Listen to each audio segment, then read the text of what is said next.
Are you an HR department of one, trying to figure out how to balance task and strategy while keeping up with changes in regulatory compliance? Do you need a fresh outlook on old topics? Then stop what you're doing, grab your coffee, and get ready to recharge. If you have people, you have problems to solve and things to do. Your host is Brenda Neckvattle, a 20-year human resource professional, ready to explore the HR industry with veterans of business and life with fresh eyes and new ideas. Learn about the rapidly evolving changes in employment law around the country, as well as new tactics to deploy and build engagement in your workforce. If you're looking to implement new practices to make your job easier in HR, then this podcast is for you. Hey everyone, I'd like to welcome you to the Best Practices in Human Resources podcast. We are on our summer vacation this week, but you know what? We've got another really great interview and great episode for you guys. So normally our programming provides information on poster updates, employment law, things that are happening across the nation, and we're going to get all that caught up with you guys for next week. So definitely check us out after that. But today is such an awesome interview that I didn't want to miss the opportunity for you guys to hear from co-speaker over at Eagle Rise Speakers Bureau, Ryan Munsey, and what we talk about. And Ryan is a really awesome guy. And today we're actually talking about how you can't build a high-performing team without gaining buy-in. And you'll learn about Ryan's book. He's just an overall great guy. So this is an awesome interview. Guys, definitely take a listen in. And for those of you who are tuning in, like I said, this is for the first time, this is a truncated version of our show just because it is summer break for us and given everybody a little bit of a rest. And then we'll be back full force for the next episode, which is absolutely going to be awesome. You are not going to want to miss it. It's called How to Stay Up When You're Down with very special guests, Mark Victor Hansen, who is one of the primary authors of the Chicken Soup for the Soul series, along with Mitzi Perdue, who is the widow of Frank Perdue over at Perdue Chicken and the daughter of the founders of Sheridan Hotel, and Preston Weeks, who is an awesome all-around guy. He is one of the co-authors of the book that we talk about, Car Nut. Super entrepreneur, really cool guy. Enjoyed talking and working with him. And matter of fact, it's just a really great episode. So definitely tune in again next week as well, because we're going to have it is going to be an awesome show. This is an awesome show too. That is going to be an awesome show as well. And actually, Mark is coming back later in September to talk about his new book, Ask, that he wrote with his lovely wife. So. Now, I also want to remind you guys that you have the ability still to go in and register for the free Active Shooter webinar that's taking place on August 4th, 1 p.m. Eastern Standard Time. And you do that by going to the bestpractices.org website. On the homepage, you'll be able to see the link where you can sign up. You'll get an agenda, you'll get a checklist, and you're going to get fantastic information. Cannot wait to see you guys there. All right, so guys, listen, if you are tuning in for the first time, thank you again so much for being here. This is another epic interview. You're going to love it. And for those of you who are returning time and time again, thank you so very much. You guys are just wonderful. Love having you around. Can't wait till you guys hear this episode. So I'm just going to get right to it.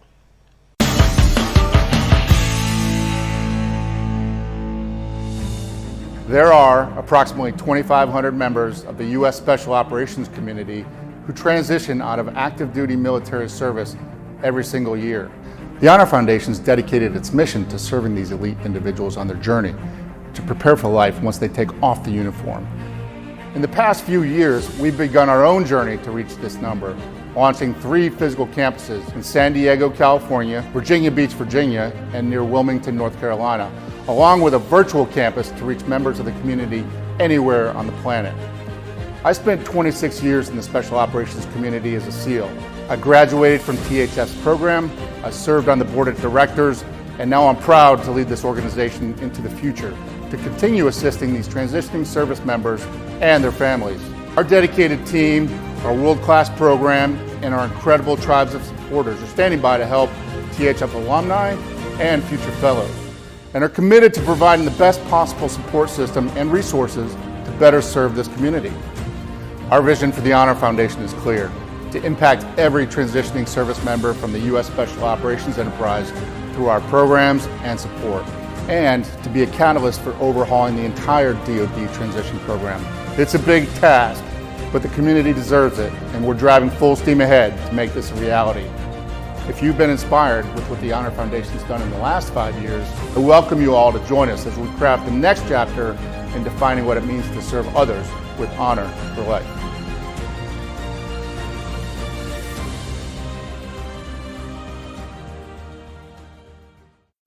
Today, I have a fellow Eagle Rise speaker on with me. So Ryan's a pretty awesome guy. Ryan Munsey is a high-performing coach and author, and also one of the speakers for the Eagle Rise Speakers Bureau. And we met unofficially through the Bureau. We wound up doing an online summit together a few weeks ago, and he's an awesome guy, and I love what he had to say. And some of the things that he was talking about made me think, it's like, you know what? I really like what he talked about as far as high-performing teams. And this is a great opportunity to bring some expertise to the table so that you guys can hear like how do companies build high-performing teams, how you as an HR pro can work with other people to build high-performance teams when maybe that's not even the focus, and how do you overcome some of the obstacles. And for those of you who are senior leaders that are listening, this is also really, really great gold nuggets of information to take away. So welcome. How are you? I'm doing well. Thanks for having me on, Brenda. Thank you so much. Well, thanks for doing this. I appreciate it. We had a lot of fun the other day. It was you and Inez and I with Jay doing the summit for Eagle Rise, and that was a blast. It was a lot of fun, and Jay's intros are the best. Yours was pretty good too. But I had a friend who was in that virtual summit, and he texted me. And he said, "Everyone needs a hype man like Jay to follow them around." I know, right? Oh, he was so funny. Did you see? You know how they've been doing their lives with the and Jay's been on the show, so if anybody's been listening, you can go back and listen to Jay's episode. But did you see when they were doing one of their live episodes and his wife accidentally hit a button, and all of a sudden he had all these filters coming on his face and like the space helmet, and it was hilarious. It was just absolutely hilarious. I didn't see that. Oh yeah, and he just absolutely rolled right with it. He's got like the best laugh on the planet, and it totally made it. Yeah, Jay's good people, and like I said, he was definitely check out Jay's episode because he's got really, really great information on how to get off the X. But we're not here to talk about Jay. We're here to talk about Ryan. So, so you're a high-performance coach, and you are an author of a book. Can you tell us a little bit about the book? Because it's awesome. Sure. Thank you. The book is called F Your Feelings, and the subtitle is Master Your Mind, Accomplish Any Goal, and Become a More Significant Human. This book is really one of the other potential titles was The Neuroscience of High Performance. And we thought that might scare a few people away. The title that we decided on might scare some people away also, but at least it doesn't appear to be so highbrow. But it is a very science-heavy book, and it's really my attempt to explore and explain why some people are successful and other people are not, both in individual pursuits, but also team and organizational pursuits. And, as you mentioned, the other day on the summit, we talked about quite a bit of it. And there's a lot of overlap between, emotional intelligence and our ability to, as the first part of the subtitle mentions, master your mind. If we're not able to control our thoughts, our feelings, the space between our ears, then those things start to hijack our decisions and our actions, and then it just compounds from there. And so, like I said, it was really my attempt to understand why some people are able to succeed and other people are not. And the book published just over 2 years ago, and it's been received far better than I could have expected, and it's been a really fun ride since then. So I'm really grateful to get to put this into the world and to interact with all the people who have found it and found me through it. Yeah, that's awesome. So first off, thank you for not making me flip this to an explicit show. At the title. You're welcome. Well, it's an HR show, right? I got to be HR friendly. Yeah, you did good. You did real good on that one. And we're all adults too. So, but what made you? I mean, what drove you to write it? Well, I'll give you the shortest version of my backstory that I can possibly give you. I grew up playing sports my whole life. And so, when we do start talking about organizations and high performing teams, yeah, I do use analogies from sport. So we'll get that out of the way now. I apologize for any non-athletes. But I played sports up until college. I wasn't good enough to play in college. And my roommate was also my best friend in high school at home, and he was on the track team. We went to Clemson University, and he was a high jumper. And I got to hang out with the track team quite a bit.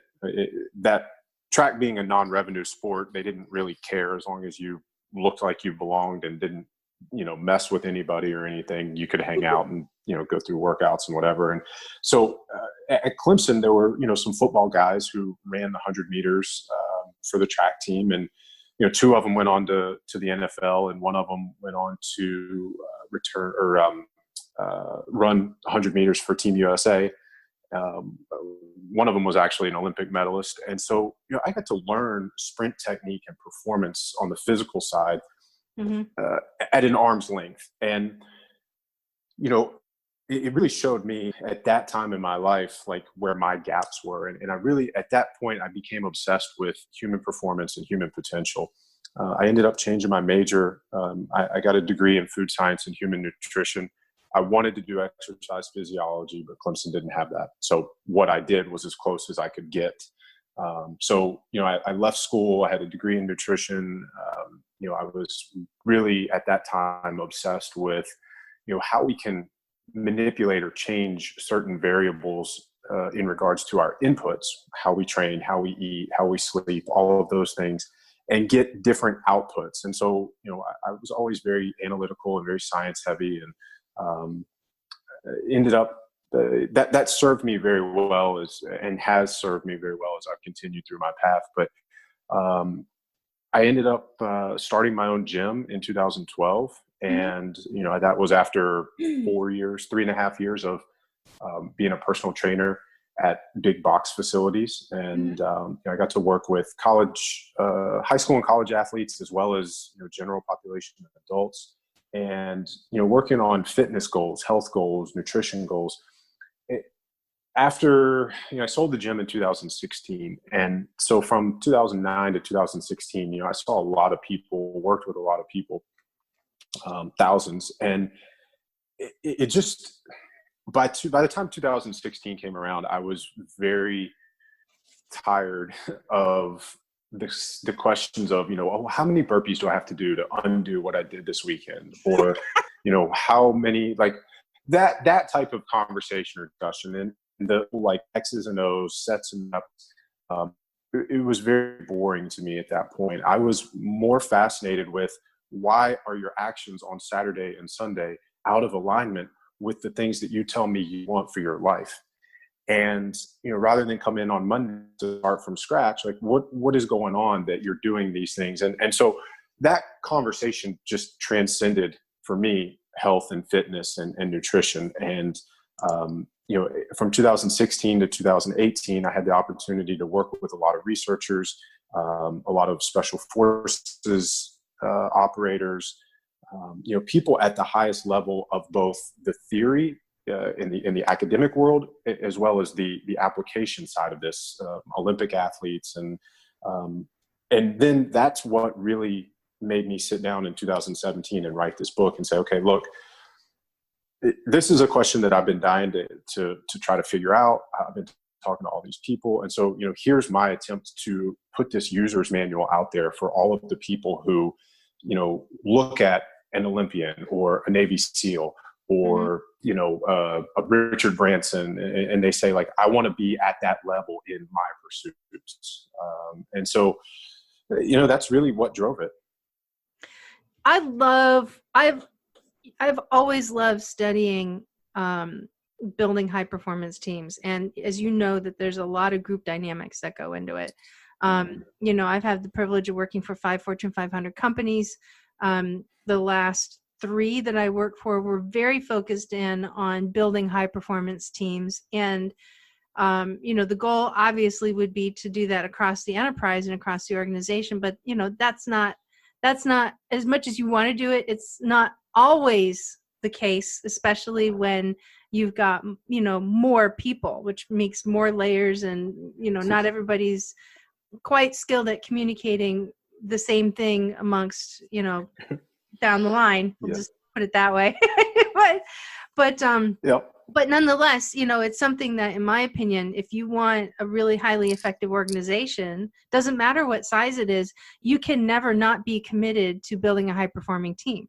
Because the more you're committed to it, the more it lives in your culture, in your organization, in your communication, in your vernacular, and how you're modeling behavior, it's going to rise. Your people are going to follow you. It's just not everybody, but and that's fine, but you're going to have a element of a high performing team.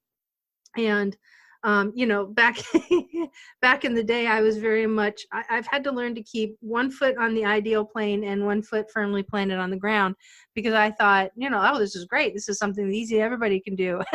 It's like, nope, and that's the reality. It takes a lot of time and it takes a lot of work. But it's something that every company can achieve, and you're going to achieve it within certain elements of your population. And that's what I love about what you're talking about, is really starting to understand what it means and what it takes to build a high performance team. But there's a significant element to this, and this is what I really, really was excited to talk to you about. Significant element to this, that no matter whether it's a high performing team that you're focused on or not, and in this listenership, this is something that they struggle to get, especially if they are in the HR role, who they don't have like the ability to make a determination as to whether or not they should separate with an employee or not. They can make the recommendations. They're really more influencers, all the way up to those who are, at that level where they can, we're going to terminate this individual, or, make those, important business decisions. And that is getting buy-in. And we'll just start with getting buy-in, because it is so critical. And it's also one of those things that if you don't know how to do it, you're going to struggle getting it. Mm-hmm. Yeah, that's a really important conversation. And I think one of the things that I see owners, first of all, I get to work with, consider two different cultures. One is kind of the startup or entrepreneur culture, and then the other is, like as you mentioned, a Fortune 500 or a bigger an organization or an entity where, if you are working with the C-suite, they're not necessarily founders or owners. Right. On the entrepreneur or startup side, they usually are the founders or the owners, right? And so either way, when you're at that level, you have individuals who have certain values and are motivated by certain things. And usually what motivates an owner or a founder or an entrepreneur is something different than what motivates an employee. Mm-hmm. And I think one of the biggest mistakes that we make is assuming that other people have the same values and are motivated by the same things. And so I'll give you an example. If I'm working with, or not working with, but like just if we're talking about an entrepreneur, or the founder of, a startup, this is, as an entrepreneur, we value uncertainty.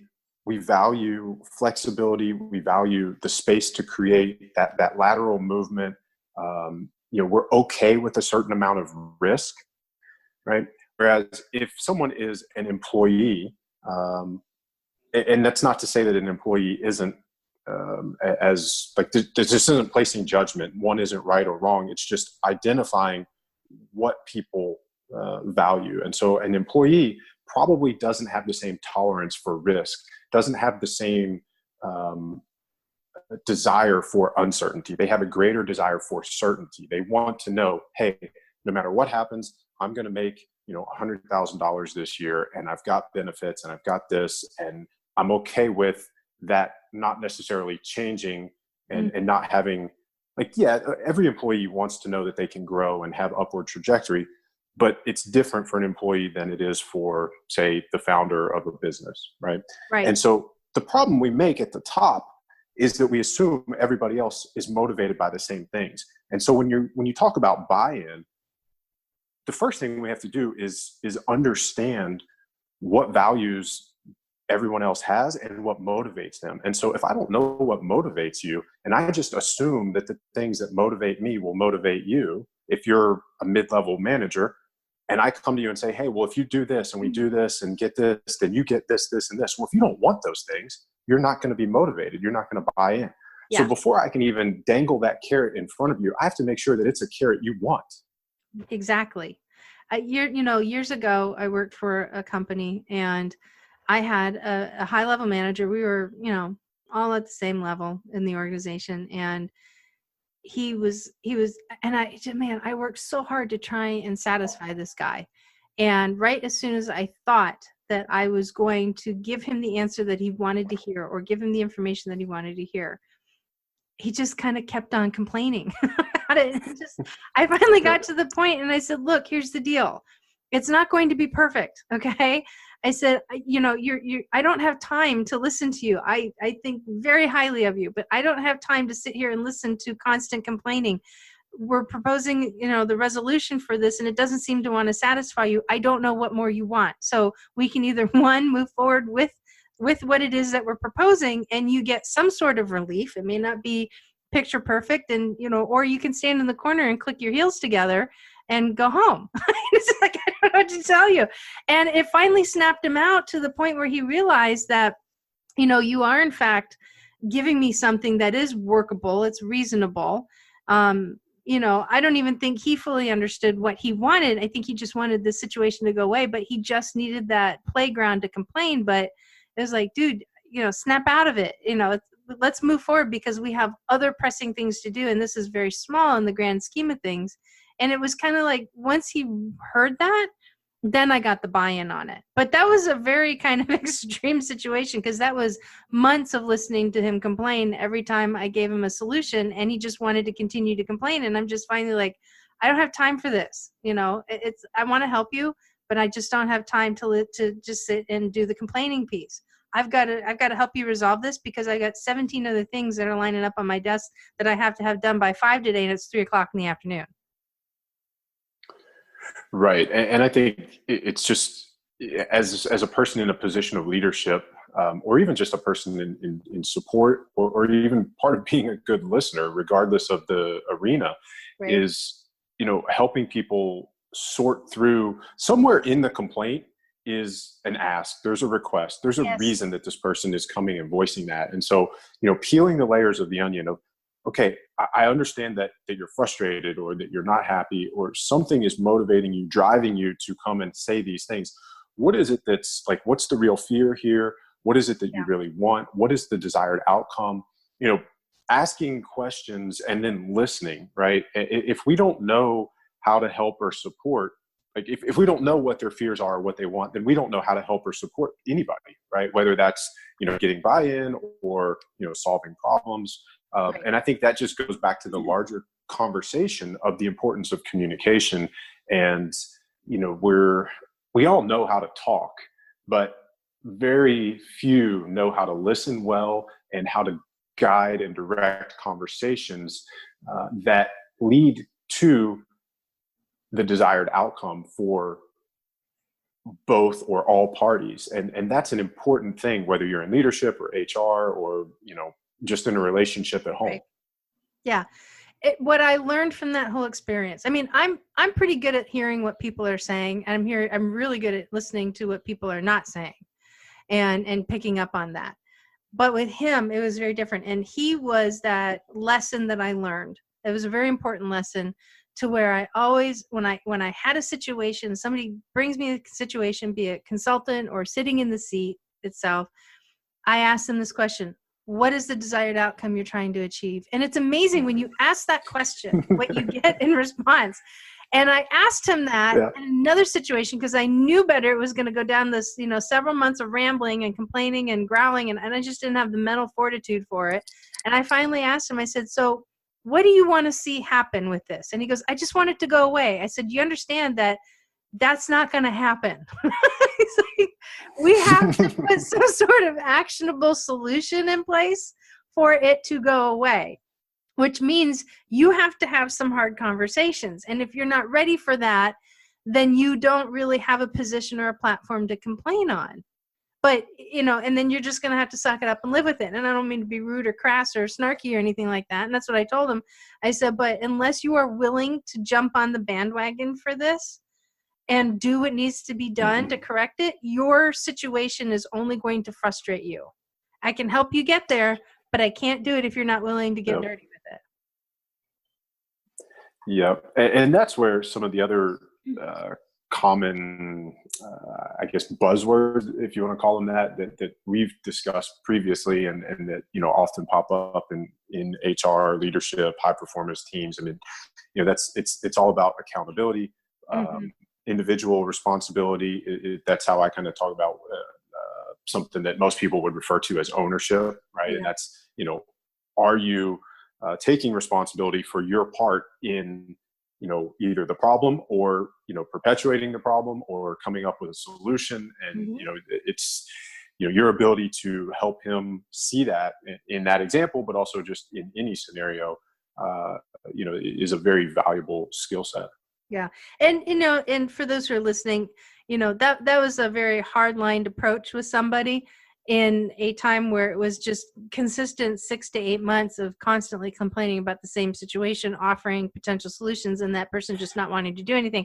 So that is definitely on the far end of the scale of Brenda's response to helping somebody else. Yeah. You must be a saint for waiting 6 or 8 months to say that. It wasn't a daily occurrence. It was Gotcha. 6 to 8 months of, we're talking about this again. It's like, why do we keep talking about this? And finally I got to the end of my rope and I went, look, I said, you're causing a lot of noise, and noise just isn't going to do it. So I don't know what to say. But anyway, it's a really great, it's an example of, I got bought into dealing with the solution, but now I have this, manager. He was more of the senior level manager rather than mid-level. But when I say mid-level, I don't necessarily think of people, like just at the manager level. I'm talking about the difference between your frontline employees and your executive leadership team, right? To me, those are your mid-level. Right. And so, and there's a wide variety of titles and ranges and levels of experience and all that good stuff. But that's where I'm talking about. It's like the people that are in the trenches and the ones that are, leading the charge, so to speak. And that's who he was. He had a very specific position, a specific role, is high level, very high level of responsibility. The guy's incredibly smart, but it was just, he wasn't bought into solving his own problem, which can happen too. And unless you're bought into solving your own problems aren't going to get solved. And it takes away from that element of building just even a performing team. We won't even go to a high performing team, just a performing Right. Oh, a non-dysfunctional team, right? Like it's right. It's nearly impossible to have a high performing team or a performing team if the individuals are not performing or functional, right? If you have dysfunctional individuals, good luck not having a dysfunctional team. Right. Yeah, exactly. You'll have your CB players, not your, your DF players or your A players. You're just kind of being that, we could be better, but it's okay the way it is. Yeah. And that's a very frustrating place, especially, so, a lot of what we do in HR, as as anybody knows, we have our share of compliance driven stuff, a lot of it. And especially now that we've been in this pandemic thing where, everybody, as far as I'm concerned, if you're in HR, you're getting a gold star for figuring out all of the changes that are taking place in the world around that. But, and same thing in leadership. But then also you have, people should be in this position to where they're working to make the company better. But often the people that listen to this are really more focused in on the compliance side with the effort to support making the company better, because being in compliance makes that happen, especially if you're looking at hitting the bottom line. And so a lot of folks that I've talked to that listen to the podcast, they're, part of the Next Gen Women in HR group, is that they know they need to get something done, and I can't wait till you weigh in on this one. They know they need to get something done, but the boss won't back them up on it. Go. Ooh. Right? Well, it's very rare that I would start to solve a scenario without asking more questions. So, I mean, I would go right into, what is it that they want or need to get done? Why is the boss not backing them? Why is the boss not behind them? I mean, again, to me, it comes down to what we've already talked about. There is a breakdown in communication there. Either the boss has a reason that that's not the right thing to do, and this individual hasn't been informed or doesn't understand that. Either way, breakdown in communication. Or I can't see a scenario where the root that misunderstanding doesn't come to communication in some way. So I'll give you an example, right? Okay. Unless, and this is my opinion, and this is from experience, but if I have to present something that seems relatively innocuous in HR, right, that we should be doing something that we're not, and we'll frame it as far as like a best practice, not necessarily compliance wise. If it's something that we should be doing and we're not doing it, I've learned that if I don't put it in the context of how it's going to support the company's objectives moving forward, or how it is going to positively impact the company's bottom line or positively impact the company's top line costs, then it's hard to get that sell because they don't understand why it's supported. It's just something to do, right? So that's Right. kind of the biggest thing. And that opens up a huge wide range of discussions around gaining buy-in to a lot of different things. But if I needed to do, let's say, for example, an I-9 audit, very few people do an I-9 audit. Some people do, but and companies should do it. And basically, what the I-9 in right for you is just the document that where people go in, employers are required to do it, and it validates authorization to work in the United States. Right? It supports immigration law here in the U.S. And Okay. if they're not right, and your company were to get an audit, those fines add up really quickly, right? So for a leader, that's an administrative thing. That's a detail thing that really should, in their mind, should be handled appropriately in the very beginning, and we shouldn't have this problem. But it's a small thing in their big picture. And so trying to say, well, we need to do this audit, you have to have really, really, really great, it has to be broken down in a way that they understand why you need to do it, why it's important, what it could potentially cost the company in unrealized liability, and the time frame it's going to take, and who all needs to be involved, and what kind of burden is this going to put on taking people away from their number one focus on doing their job. That is something that people in this industry really have to put out there very clearly in order to gain buy-in and get that top level support that they need in order to move forward. That's just one example.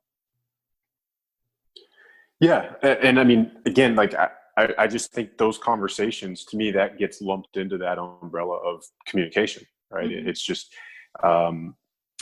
if people don't know why it's important, what the potential, downfalls could be, or how it potentially helps us as a group achieve our goal, then you're right. Like, they don't know why they're supposed to do what they're supposed to do.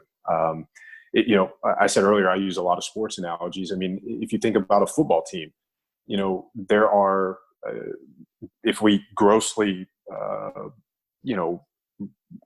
oversimplify it, you have wide receivers and offensive linemen and running backs and a quarterback. And everybody on that team, everybody on the field knows what their role is on each play and how it translates to the game, the season, the overall goal of winning a Super Bowl.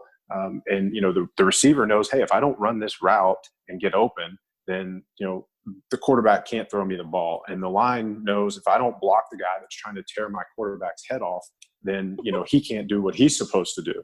And Right. every single person, without explicitly having to communicate it on every single play, now they kind of do, they go to the huddle and they say, hey, we're going to do this one. And they've practiced this one, whatever, they call like Tango 3-7. Like, they know what that play is because they practiced it. They know what they're supposed to do. They know why they're supposed to do it. They line up, they snap the ball, they do it. And everyone knows if they fail to do what they're supposed to do, how that negatively impacts the team acutely and, over time. And so, I think, that's, I like that analogy because I think it oversimplifies and makes very clear, a scenario that, my problem with a lot of the corporate world is like vague double speak and, no speak and a lot of saying things, but nobody knows what the heck you're actually saying or talking about. And, I think, that's where we get into these conversations of high performance communication. And, in our example here, if a wide receiver runs his route and he doesn't get open, or he's not doing whatever it is that he's supposed to do, pick, like, I used to use Tom Brady and the Patriots as the example. I might have to change that because he's no longer with them. Mm-hmm. But, in a game scenario, or if it's Jay on a deployment with the Navy SEALs, mm-hmm. they don't have time for conversation that is vague and uses, words that aren't clear, right?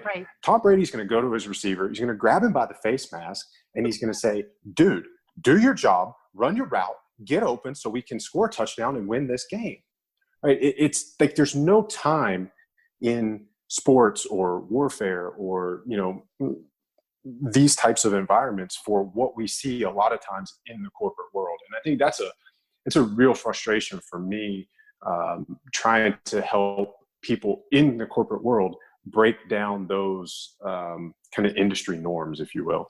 Right. And I highly do not recommend that you grab somebody's face in a corporate office and say, we don't do this, or fill a rubber boat up with water and ice and have them take a dip down in the lobby. I don't recommend doing that. But you really want to. But there are HR-friendly ways to do that. Right. I know, but there's that piece in you where you're just like, man, I wish I could. If I could just thump you one time, and that's all it would take. But and that's the feeling. It's like when you feel that way, that's when you have to shift your communication because. But you're right. I mean, and that and that's going to be up to the company to determine. Are their policies and procedures effective? And you know what? When you're right, when you get to a corporation that is so big that it becomes too big for its own effectiveness, that's a huge undertaking. And and that can happen in small and medium-sized businesses too. And I think we've all kind of learned that lesson, with what's going on with the pandemic and people, having to work from home a little bit more. I think companies realized that they can't put the squeeze on everything. They can't Uber control every step so much to the point where is it impacting our ability to get things done in the organization? Are we able to meet our client obligations?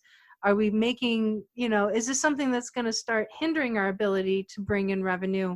And if we're to that point where we are in our own back pockets on micromanaging our own processes so much that because you're just so afraid that something's going to go wrong, that doesn't work well.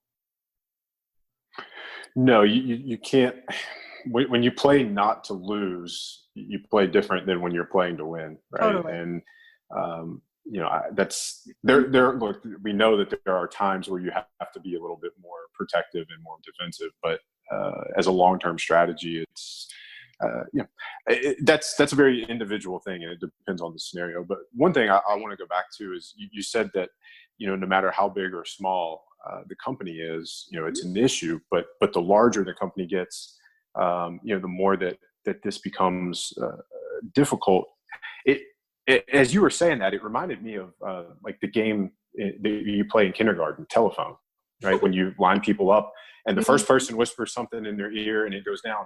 And I mean, we could do an experiment on that, and I'm pretty sure that the longer the line, the more that the original statement gets changed or mixed up, right? And that's just totally. like that's a kindergarten version of that lesson. And, you know, inherently we know that as a company grows and gets larger, that it's more and more important for that communication to be, you know, delivered in a way that cannot be misunderstood, to be, you know, communicated often. And you can't overstate the importance of, you know, clear and effective communication.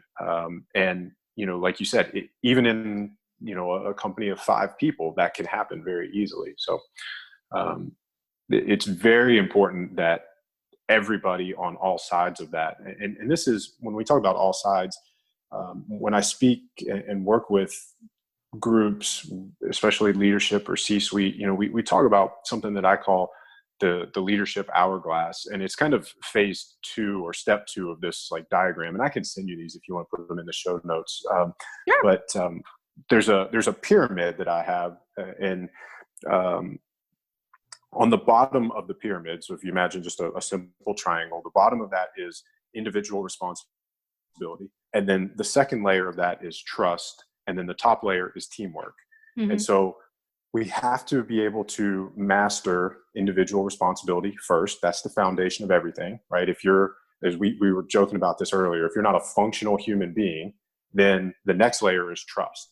If you're not a functional human being, if you don't show up on time, if you don't do what you're supposed to do, then it's very difficult for me to trust you, right? So that's the next layer is trust, and vice versa. If I'm not that way, you're not going to trust me, right? If I never do anything that I'm supposed to do, and then I tell you, oh, you know, Brenda, you can go home early, I'll handle this for you. You're like, this dude never does anything right. Like, I'm not, you know, we're like, so there's no trust, right? And then the next layer of that is teamwork. And if there's no trust, then there's not going to be teamwork, right? Go back to our football analogy. Like, if I don't trust that my receiver is going to run that route exactly 7 yards up the field and then cut in 3 yards, if I have to throw it before he makes his break, I have to trust that he's going to come 3 yards to the left and be there when the ball gets there.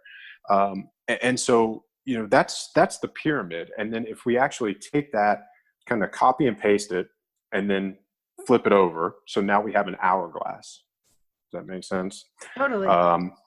And on the hourglass, it just reverses. So you have teamwork touching teamwork, and then you have trust, and you have individual responsibility on the outsides. So it's kind of like a sandwich.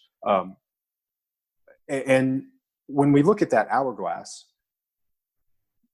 anybody in a position of leadership needs to see themselves as that choke point in the middle of the hourglass, right? And if you think about like how the sand might funnel through an hourglass and then come down to the bottom, if as a leader you stop seeking new information, if you stop you know, learning and growing, if you stop receiving communication from the higher ups, you can't disseminate any of that stuff to your team or the people in your charge, and vice versa. If the people underneath of me, if the people that I'm in charge of aren't giving me good intelligence or, you know, data, or doing whatever it is that they're supposed to do, then I can't take that to the people above me. And so this concept of, you know, the hourglass is a great visual that, you know, shows people that information flows in 2 directions, that every position is dependent upon and impacts the positions above and below it.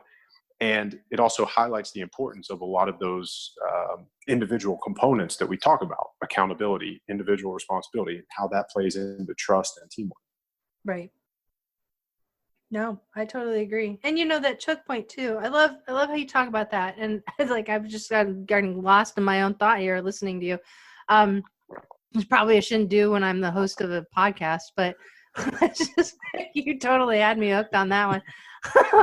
But snap out of it, girl. Anyway, but what I liked about it is that it's not, you're right.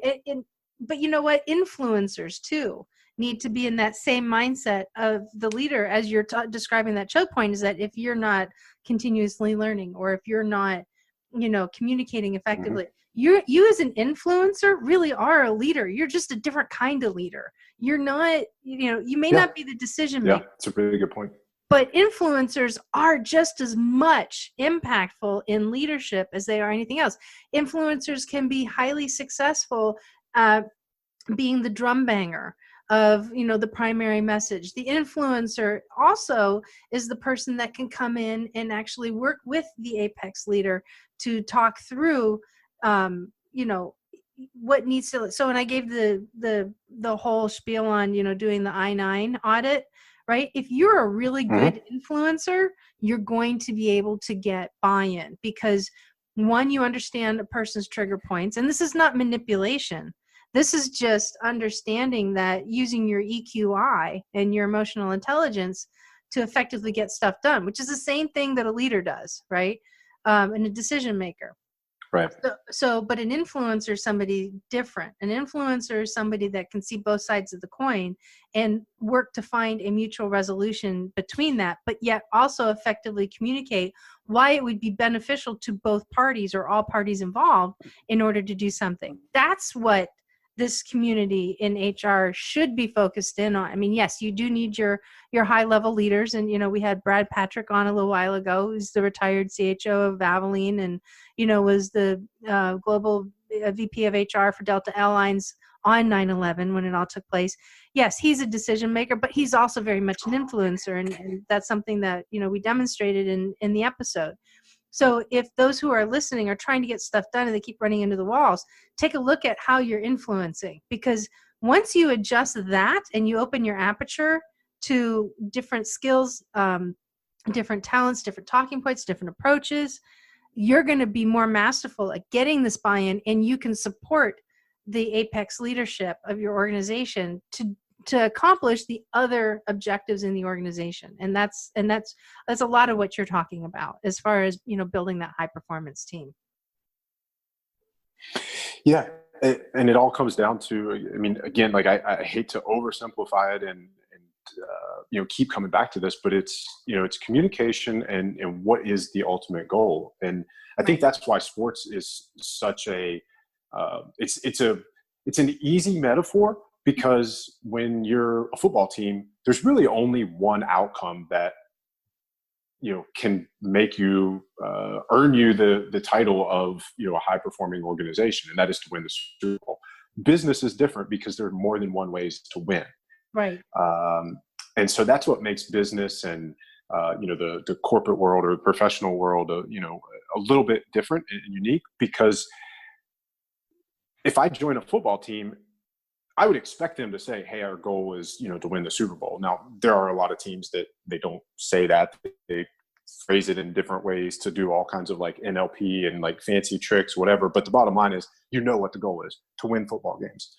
Exactly. In business, it can be a lot of different things. And because of that, it makes communication even more important. And for all of those positions, and like you said, mid-level management is a catch-all term for everybody in that telephone chain from person one to the end of the line.